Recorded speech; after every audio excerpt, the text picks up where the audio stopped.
บายดีพี่น้องสุขุทุกคนเนาะมันนี่กันมาพอกับชาวลาวต่อเนาะมันนี่กันชาวลาวกับสิมาพากินตำมะฮุงพี่น้องตำมะฮุงใส่หมูย่อผักสลัดกรอบๆหลายอย่างเลยมาเลยพี่น้องกินน้ำกันจะคิดว่ามันสิควรอยู่เหรอมาเลยพี่น้องกินพี่น้องปองไปสุขุสุขคนมาเลยกินน้ำกันมันนี่ตำหมูย่อมาพี่น้องกินน้ำกันมาแซ่บแซ่บอีดีหอนก็หอนมีคนที่บ่าตัวหนึ่งมาอยู่น้ำอยู่เนี่ย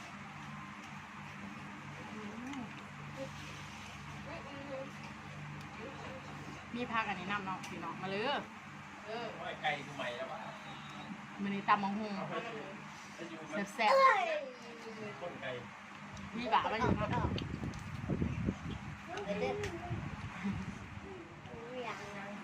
ซีมได้ว่าขาดอะไรผักสลัดกับหมูย่อเนาะก็ขับปุดเนี่ยพี่น้องขาดอะไรยักษ์ดีมาใส่มือคือเก่าเลยน้องต้องบดไหล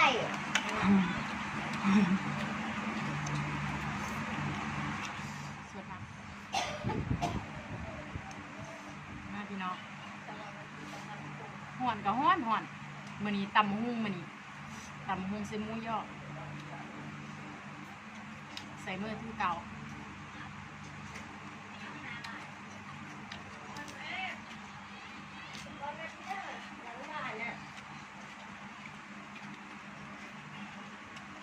ชอบแบบ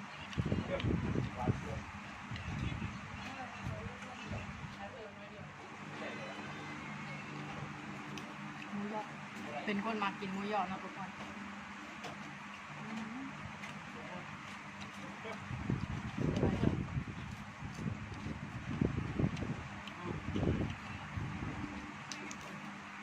กินได้คู่มือตับย่ามเพลงกับกินตำมะฮุงย่ามแรกกับกินตำมะฮุง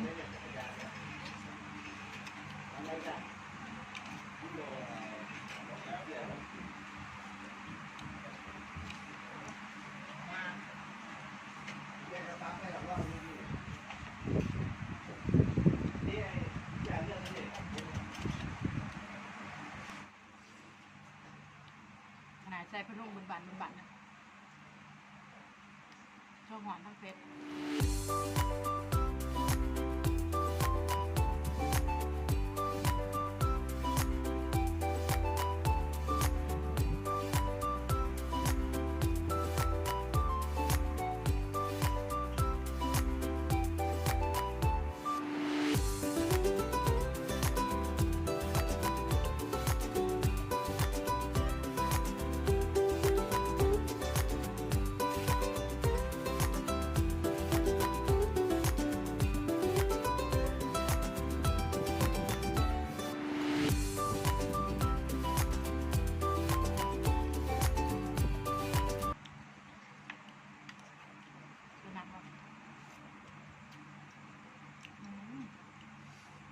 ใส่บวงน้ำแสบร้ายสดน้ำ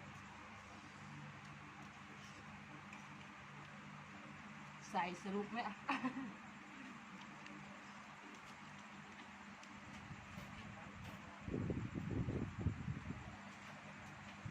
เฮ็ดคักเหมือนกัน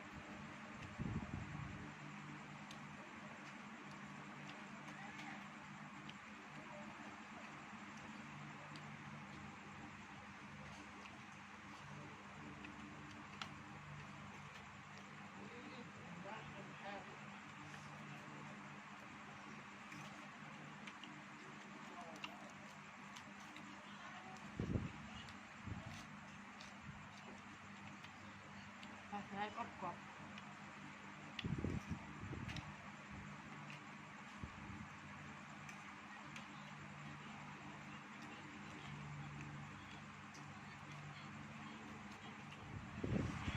่อไป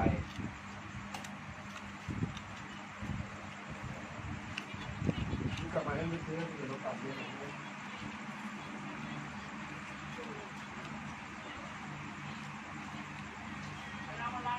จุนเจบวงก็จะบอกแซ่บไม่เม็ดกะทิลำในกัน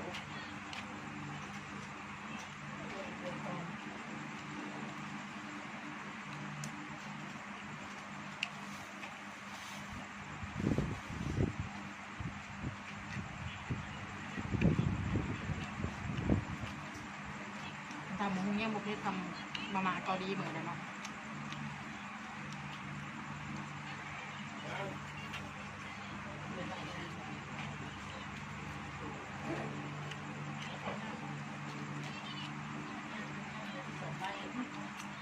ข้าวหอมเจ็บ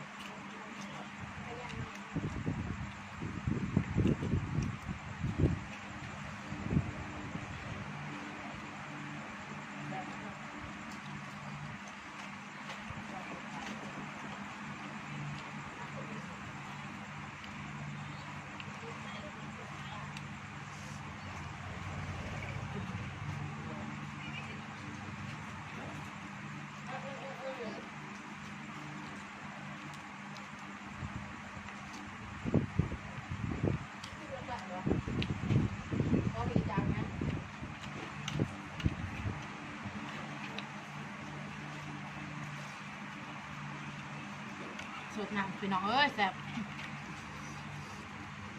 แสบดีอู้ยหมูยอกับย่างเนื้อได้กินกับกินผู้เดียวแสบกับแสบพี่น้องไม่มีใครกินน้ำ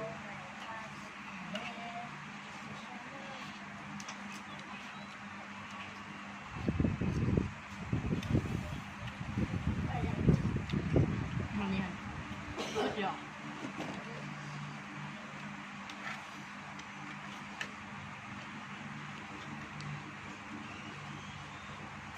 ทำเองย่องตัวเองกินตัวเองแซ่บเอง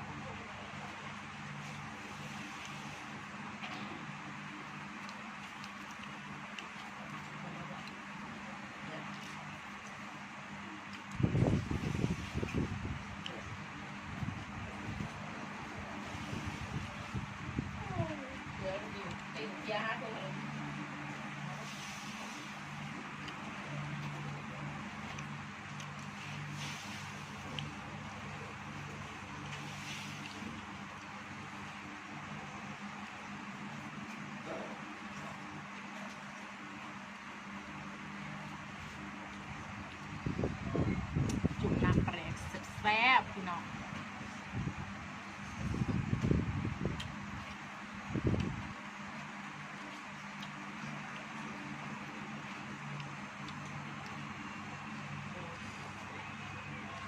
ข้าวสลัดกรอบ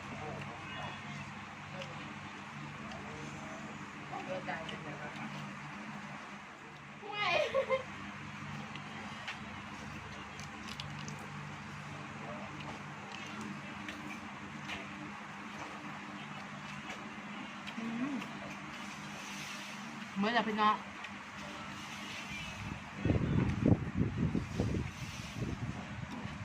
ข้าวกับอิ่มจ้ะก็ขอบคุณน้อยเลยครับพี่น้องข้าวกับยำลาบผ้าจากพี่น้องไปแล้วน้องไปก่อนเลยทุกคนทำมาแล้วก็อย่าลืมกดซับสไครต์ให้ชาวเราน้ำเลยเด้อทุกคนนะกะอย่าลืมกดได้ให้น้ำเลยเด้อไปเด้อทุกคนเด้อไปดีเนาะทุกคนบ้า